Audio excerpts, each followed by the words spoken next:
You're welcome to study session 3. Plato's Theaetetus. In this study session, we will discuss the dialogue between Socrates and Theaetetus with Plato acting as mouthpiece of Socrates. The dialogue consists of various ways of defining knowledge. This is contrary to the skeptic's claim that knowledge is impossible. Learning outcomes. When you have studied this session, you should be able to 1. Discuss Theaetetus' view on knowledge. A review of the Theaetetus. The Theaetetus is one of the dialogues of Plato, who was Socrates' student and Aristotle's teacher. In the Theaetetus, Socrates converses with Theaetetus, a boy, and Theodorus, his mathematics teacher. Although this dialogue features Plato's most sustained discussion on the concept of knowledge, it fails to yield an adequate definition of knowledge, thus ending inconclusively.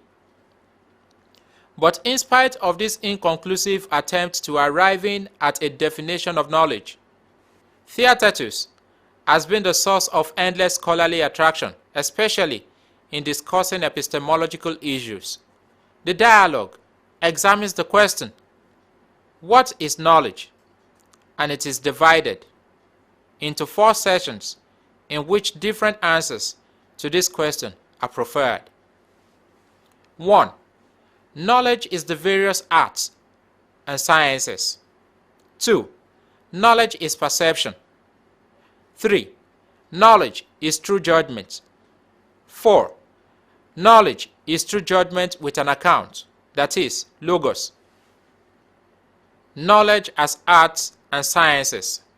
Theaetetus' response to Socrates' definition of what is knowledge by giving a list of examples of knowledge, namely geometry, astronomy, harmonics, and arithmetics, as well as the craft and skills of coping.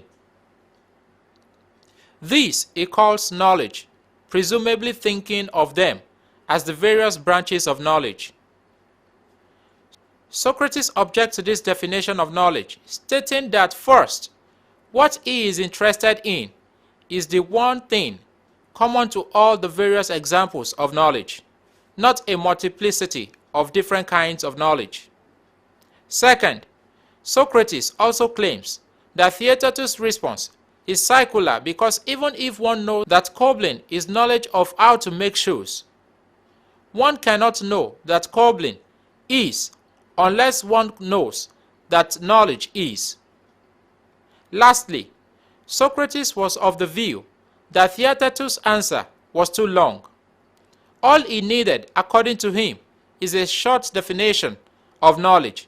For instance, the definition of clay is earth mixed with water is representative of the type of definition needed.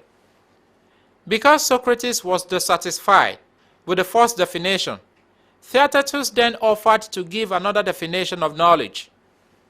Knowledge as perception. Encouraged by Socrates' intervention, Theaetetus came up with another definition of knowledge, claiming that knowledge is perception. Though Socrates was partly satisfied with this type of definition, he employed Protagoras' dictum that man is the measure of all things, of things that are, that they are, and of things that are not, that they are not. Socrates effects the complete identity between knowledge and perception by bringing together 2 theses. A. The interpretation of Protagoras' doctrine of meaning, that is, how things appear to an individual is how they are for that individual. For instance, if the wind appears cold to X, then it is cold for X. It is important at this point to stress the importance of Protagoras' dictum, that is, man is the measure of all things.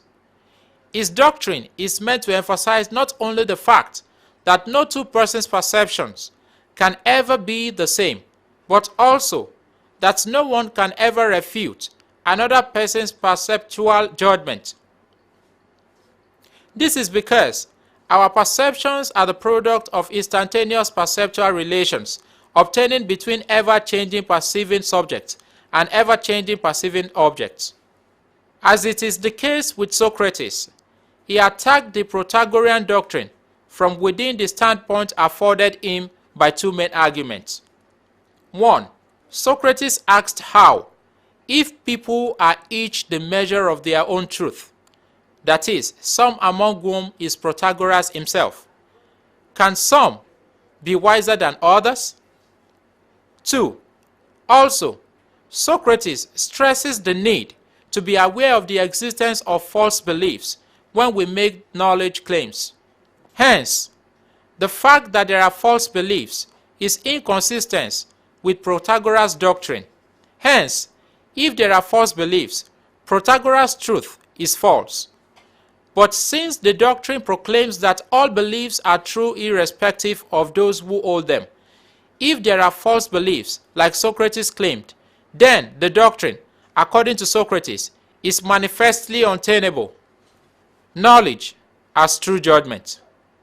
Having rejected the definition of knowledge as perception, Socrates went on to ask Theaetetus.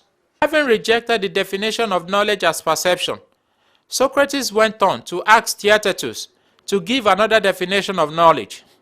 Theaetetus did this by defining knowledge as true judgment. Judgment is being defined as the soul's internal reasoning function, but Socrates contended that one cannot make proper sense of the notion of true judgment unless one can explain what false judgment is. In order to examine the meaning of false judgment, Socrates highlighted several ways of looking at how false judgment can be defined. They are: 1. False judgment as mistaking one thing for another. 2. False judgment as thinking what is not. 3. False judgment as other judgment. 4. False judgment as the inappropriate linkage of perception to a memory. Socrates also rejected this definition of knowledge, for, according to him, we sometimes make false judgment, and if this is the case, this cannot amount to knowledge. He explains that human mind is like an aviary full of birds of different kinds. The owner possesses them in the sense that he has the ability to enter the aviary and catch them, but does not have them unless he literally has them in his hands. The birds are pieces of knowledge. To hand them over to someone else is to teach. To stock the aviary is to learn. To catch a particular bird is to remember a thing once learned and thus potentially known. The possibility of false judgment emerges when one enters the aviary in order to catch, say, a pigeon, but instead catch, say, a ringed dove. Pigeon and ringed dove both represent knowledge and ignorance respectively. A man who catches a piece of ignorance, that is, ringed dove, would still believe that he has caught a piece of knowledge, that is, pigeon, and therefore would behave as if he knows. The man must have mistaken a piece of ignorance for a piece of knowledge when making his judgment, but act as if he has activated his capacity for knowing. The problem, therefore, according to Socrates, is that we may have to posit another aviary to explain how the judgment maker mistakes a piece of ignorance for a piece of knowledge. Socrates therefore rejected Theaetetus' definition of knowledge as true judgment based on the above reasons and examples. Due to Socrates' dissatisfaction, the next step is to construct another plausible definition of knowledge. Knowledge as true judgment with an account, that is, logos. Turning to the fourth definition of knowledge as true judgment with an account, Socrates examined the meaning of the term logos and came up with three definitions. 1. Giving an account of something means making one's thought apparent, vocal by means of words and verbal expressions. The problem with this definition is that logos, that is, an account, becomes something that everyone is able to do more or less readily, unless one is deaf or dumb, so that anyone with a true opinion would have knowledge as well. To give an account of a thing is to enumerate all its elements. Giving an account is defined as being able to tell some mark by which the object you are asked about differ from all other things. As an example, Socrates uses the definition of the sun as the brightest of the heavenly bodies that cycles the earth. But here again, the definition of knowledge as true judgment with an account, that is logos, has been criticized. The first criticism is that to add logos to true judgment is meaningless because logos is already part of true judgment and so cannot itself be a guarantee of knowledge.